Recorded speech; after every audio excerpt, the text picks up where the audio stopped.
ప్రజాపాలన ప్రజా విజయోత్సవాలు 2024లో భాగంగా సోమవారం రోజున హుస్నాబాద్ పట్టణంలోని అంబేద్కర్ చౌరస్తాలో సాంస్కృతిక కళా ప్రదర్శన కార్యక్రమం నిర్వహించారు.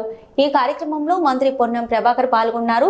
సాంస్కృతిక కార్యక్రమాన్ని ప్రారంభించారు. రాష్ట్ర స్థాయిలో సీనియర్ కళాకారులు అంతడుపుల నాగరాజు బృందం 80 మంది సభ్యులు, 35 మంది మహిళలు, 45 మంది పురుషులు గల కళా బృందం తెలంగాణ సంస్కృతి, సాంప్రదాయాలు, సంక్షేమ, అభివృద్ధి, సంక్షేమ పథకాలపై ప్రత్యేక కళా ప్రదర్శన చేశారు. మంత్రి పొన్నం ప్రభాకర్ మాట్లాడుతూ ప్రజాపాలన వచ్చినప్పటి నుంచి ప్రజలకు అనేక సంక్షేమ పథకాలు తీసుకొచ్చి పేద ప్రజల కోసం అనుగుణంగా నడుస్తున్న ప్రభుత్వమే ప్రజాపాలనని అన్నారు. ఈ కార్యక్రమంలో జిల్లా కలెక్టర్ మనోజ్ చౌదరి, సిద్దిపేట జిల్లా గ్రంథాలయం chairman Kedam Lingamurthy, RTO Rammurthy, single window chairman Bolisetti Sivaiah, market committee chairman Kandi Tirupati Reddy, market committee vice chairman Banka Chandu, తహసీల్దార్ Ravinder Reddy, councillors, market committee డైరెక్టర్లు, సాంస్కృతిక శాఖ అధికారులు, కళాకారులు, వివిధ శాఖల అధికారులు తదితరులు పాల్గొన్నారు. తెలంగాణ ఏర్పడి 10 సంవత్సరాలు దాటిపోయిన తర్వాత మీ అందరి ఆశీర్వాదంతో ఏర్పడ్డ ప్రజా పాలనలో రేవంత్ రెడ్డి గారు ముఖ్యమంత్రిగా, మంత్రివర్గం ఏర్పడి బట్టి విక్రమార్క గారు ఉప ముఖ్యమంత్రిగా, మీ అందరి ఆశీర్వాదంతో హుస్నాబాద్ శాసనసభ్యుడిగా, మంత్రిగా ఈరోజు రాష్ట్రంలో జరుగుతున్న ప్రజాపాలనలో భాగంగా రేసింగ్ తెలంగాణ 1 ఇయర్ పేరు మీద రాష్ట్ర వ్యాప్తంగా ఇటువంటి సాంస్కృతిక కార్యక్రమాలు జరుగుతూ ఉన్నాయి. ప్రభుత్వం ఏడాది లోపల ఏమేం చేసిందో ఒక్కసారి ప్రజల ముందు ఉంచే కార్యక్రమం, ఇంకా ప్రజలకు కావలసినటువంటి అంశాలను ఏ విధంగా చేయబోతుందో చెప్పే విధంగా ఈ కార్యక్రమాలను రూపొందించడం జరిగింది.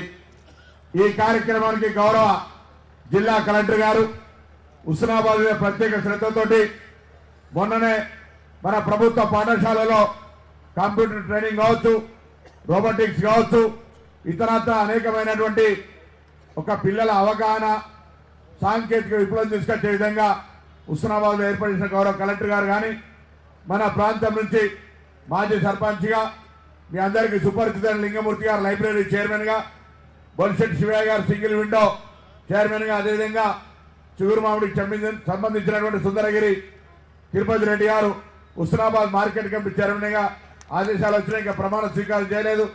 అయినా బంకా చందు గారు వైస్ చైర్మన్గా, సుధాకర్ గారు మరి సైదాపూర్ సంబంధించినటువంటి మార్కెట్ చైర్మన్గా, కోహెడ కూడా ఇవాళ రేపు ఆదేశాలు వస్తాయి.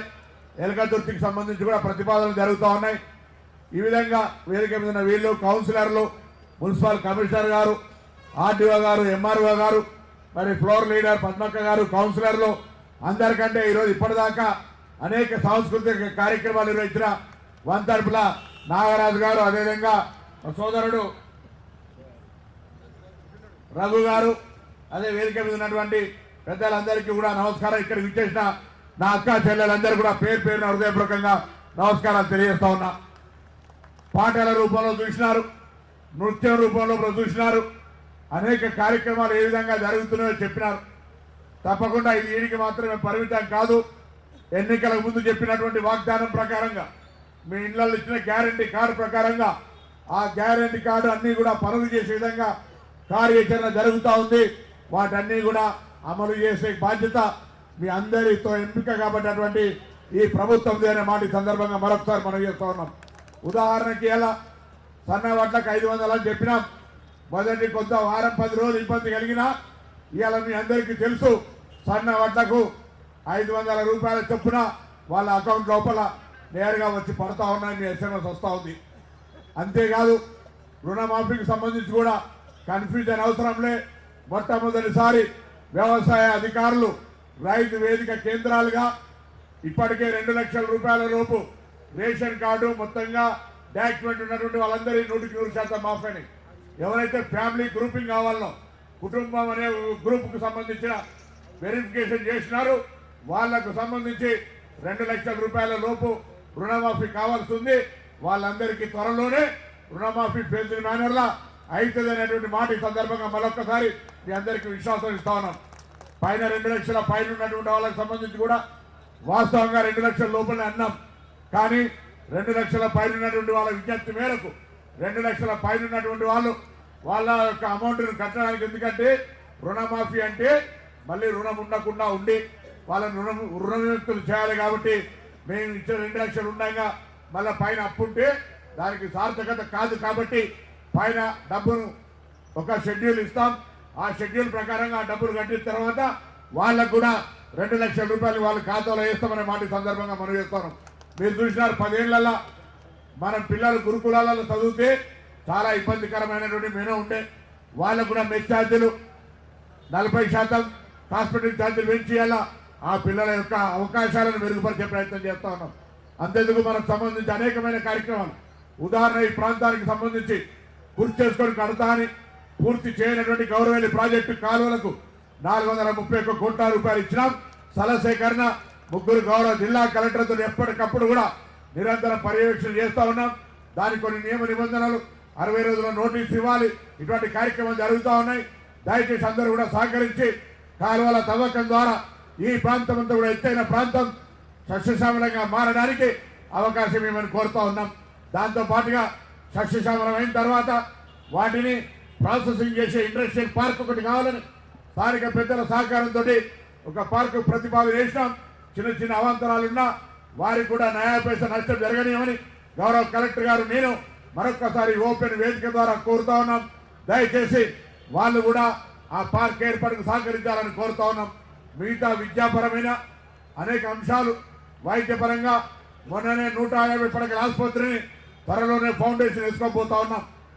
అదేవిధంగా కరీంనగర్ నుంచి హుస్నాబాద్ రోడ్డు కావచ్చు, హుస్నాబాద్ నుంచి జనగామకు రోడ్డు కావచ్చు, ఇతరత్ర డబల్ రోడ్డు కావచ్చు, అనేకమైన కార్యక్రమాలు, త్రాగునీటి సమస్య, ఈ విధంగా అన్ని రకాలుగా అభివృద్ధి చేసేటువంటి ఒక ప్రయత్నంతో పాటుగా ఉపాధి అవకాశాలను మెరుగుపరిచేటువంటి ప్రయత్నంలో భాగంగా స్టెప్కార్ సంస్థను పెట్టి వాళ్ళందరికీ శిక్షణ ఇచ్చి ఉపాధి అవకాశాలను కూడా మెరుగుపరచాలని ప్రయత్నం చేస్తా ఉన్నాం. దయచేసి ఇక్కడ యువత ఆ స్టెప్కార్ సంస్థలో మున్సిపల్ ఆధ్వర్యంలో ఇక్కడ మరి మున్సిపల్ కాంప్లెక్స్ లో మల్లెపూర్ చెట్టు దగ్గర ఏర్పాటు చేసిన దాంట్లో మీ పిల్లలకు ట్రైనింగ్ ఇప్పించండి. కంప్యూటర్ ఉంది, బ్యూటిఫికేషన్ ఉంది, మోటార్ రివైండింగ్ ఉంది, ఫ్రిడ్జ్ రిపేర్, అనేకమైన కార్యక్రమాలు ఉన్నాయి. తెలంగాణ పోరాట స్ఫూర్తి, అదేవిధంగా త్యాగాలు, అదేవిధంగా మన తెలంగాణ భాష, తెలంగాణ పండగలు, తెలంగాణ సంస్కృతి సాంప్రదాయాలను చాలా చక్కగా చాటి చెప్పినందుకు మొదటిగా నాగరాజు గారు వారి బృందానికి మనం చాలా గట్టిగా చప్పట్లు కొట్టి అభినందనలు తెలియజేయాలి. మనకి ప్రభుత్వం తరఫు నుంచి టేకప్ చేసిన వివిధ డెవలప్మెంటల్ స్కీమ్స్ కావచ్చు, వెల్ఫేర్ స్కీమ్స్ కావచ్చు, వాటి గురించి అవగాహన కల్పిస్తూ దాన్ని ఏ విధంగా మనము ప్రజలకి చేరవేయాలి, ఏ విధంగా దాన్ని సర్వీసెస్ అనేది మెరుగుపరచాలి, ప్రజల శ్రేయస్సు, ప్రజల హితం అనేది మన ఆబ్జెక్టివ్ ఉండాలి అన్నది కూడా చాలా డీటెయిల్గా ఎక్స్ప్లెయిన్ చేశారు. ఇందాక మీరు చూసినప్పుడు కూడా డెవలప్మెంటల్ స్కీమ్స్కి సంబంధించి గృహలక్ష్మి కావచ్చు, 200 యూనిట్స్ వరకు ఎలక్ట్రిసిటీ ఏదైతే ఫ్రీ ఉందో, అదేవిధంగా మహాలక్ష్మి పథకం కింద సిలిండర్ కావచ్చు 500 రూపీస్, ఫ్రీ బస్ ట్రావెల్ కావచ్చు, రాజీవ్ ఆరోగ్యశ్రీ కింద 10 lakhs మనకి కవరేజ్ కావచ్చు.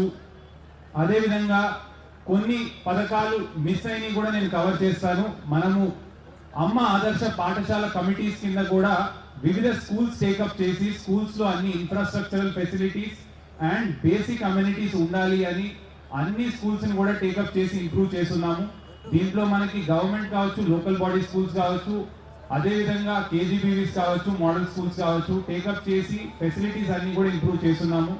అదేవిధంగా మన దగ్గర కుక్నూర్పల్లిలో ఐటీఐ ఏదైతే ఉందో దాన్ని మనము అడ్వాన్స్డ్ టెక్నాలజీ సెంటర్గా కూడా అప్గ్రేడ్ చేస్తూ ఉన్నాము.